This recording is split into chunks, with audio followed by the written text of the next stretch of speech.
We're talking about the evolution of cultural organizations in Nigeria. The very first one was Ibo Union, which Ibo State Union or Ibo Federal Union was created in 1928, and others came along, e.g. Urobo in 1931. 36 was when Ibo unions began to be formed in Calabar, in Lagos, in Rivers, in Port Harcourt. I mean, at the time there was no Rivers, so there was Calabar, Lagos, and in Port Harcourt. And later on in the 1940s, it became Ibo Federal Union. It was in 43, and then much later it was called Ibo State Union. And now, right then in the 1940s, they had a group called the Ibo National Caucus, who also, of course, belonged to the Ibo State Union. The Ibo National Caucus had this plan for Nigeria, and the plan was, hatched in 1944. And I think it slipped Onyeama's tongue, I should say, in 1945 when he was at the Island Club, Lagos. I don't know, maybe he had too much to, Anyway, he made this statement. And the statement was that the Igbo domination of Nigeria was only a matter of time. Now, he said that in Lagos, Island Club. Yeah, Freudian sleep. Here's the crazy part. That statement that he made caused riots in the north. Now, there was a video that trended a while back of, I think it was Chimamanda talking about how, Nigeria's always hated them, they fought with them, even in 1945 they killed Igbos. One thing that we don't usually ask for some reason, weird reasons I should say, is we don't ask why. Now, no killings can be justifiable. Unless, of course, you're doing self-defense. But killing people, massacre, you can't justify it. But it's important to understand it. At least, if for nothing, so that you don't repeat it. In this case, for instance, the massacres in the north in 1945 was actually a direct result of Onyeama's speech in Lagos, when he said the Igbo domination of Nigeria was only a matter of time. Common people in the north, politicians in the north, everybody took advantage of that. Looking around them, they saw the Igbos occupying strategic posts. Regardless of how they got there, the point is that they were there. To now get that message from the south, from Lagos, means that they were, or meant to them, that they were at the risk of losing their place.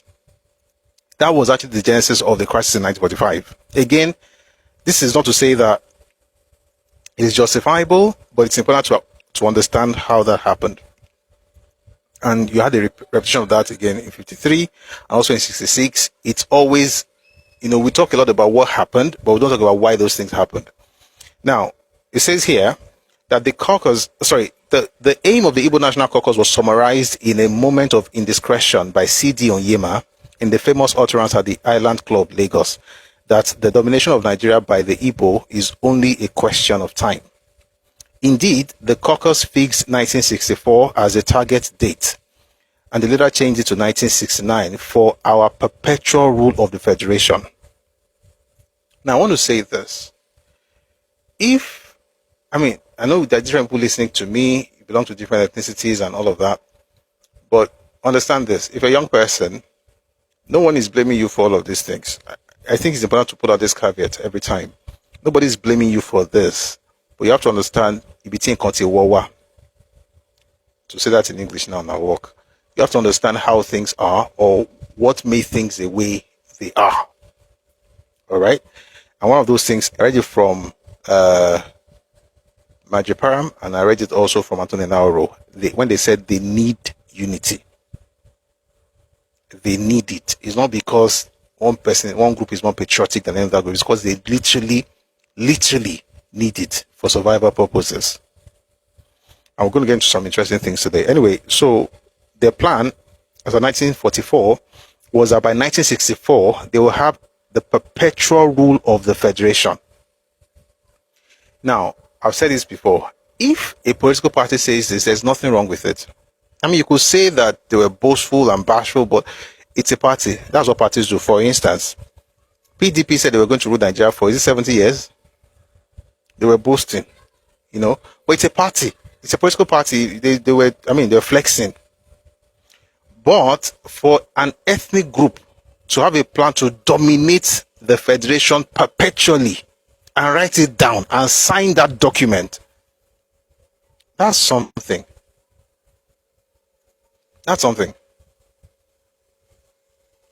an entire ethnic group that calls everybody tribalists. The caucus fixed 1964 as the target date and later changes to 1969. I'll explain why they changed it. They later changed it to 1969 for our perpetual rule of the Federation. Why did they change it? Because what happened in 64 happened. We talked about it, how we had a constitutional crisis that led to Tafawa Balewa using the military and the police to ensure that Azikiwe was under house arrest. All of that, and then of course there was a coup that was planned by Ojukwu in 64. Some things did not work out, so they had to now create another thing for themselves, give themselves under 5 years in order to accomplish the same goal of perpetual rule of Nigeria. Not a party talking here, it's an ethnicity. We also talked about the fact that the discovery of oil in commercial quantities and the creation of the Midwest states out of the former Western region began to make the Igbo leaders in the Eastern region say things which their Northern partners felt extremely offensive and provocative. All right. Mineral oil raised among the Igbo leaders the hope of inexhaustible resources with which a bold and dynamic social and economic program for the Eastern region could be conceived. Again, the oil was in the Eastern region, but the oil was not in Igbo land. People don't like me saying these things. People curse me out, but who cares? And that's actually one of the major reasons for Biafra. A lot of, and you know the sad part is that even this morning I still read it from one person on Twitter when they were like, do you know, someone was talking about the side, the region that's called Eastern region or Southeast, and the person was like, no, Southeast had all the places, it was Southeast that was giving us all the oil that we're using. So no, there's a difference between Eastern region and Southeast. And they're talking about Igbo land though. Eastern region was not Igbo land. Eastern region was Igbo land and other places. And by the way, it's just geography. Like, Western region was not just Yoruba land either. Northern region was not just Hausa land. It's amazing how you have to explain these basic things to it as well. Anyway, because of the oil that was present, they began to say things. They began to come up with plans. For instance, in 63, there was a census crisis where the North had numbers that were more than every other person put together, which of course was, a sign that something was up. Like, maybe that was not the real number. And by the way, I don't think we've had very sensible census figures in Nigeria since before independence. Since independence. We've just been counting all kinds of things. But we've also had like alternatives that we also use to judge what's in this up. But generally speaking, there was a crisis then because the North had too many people, and then the East their plan was supposed to materialize in 64. This was 63. The census figures were off.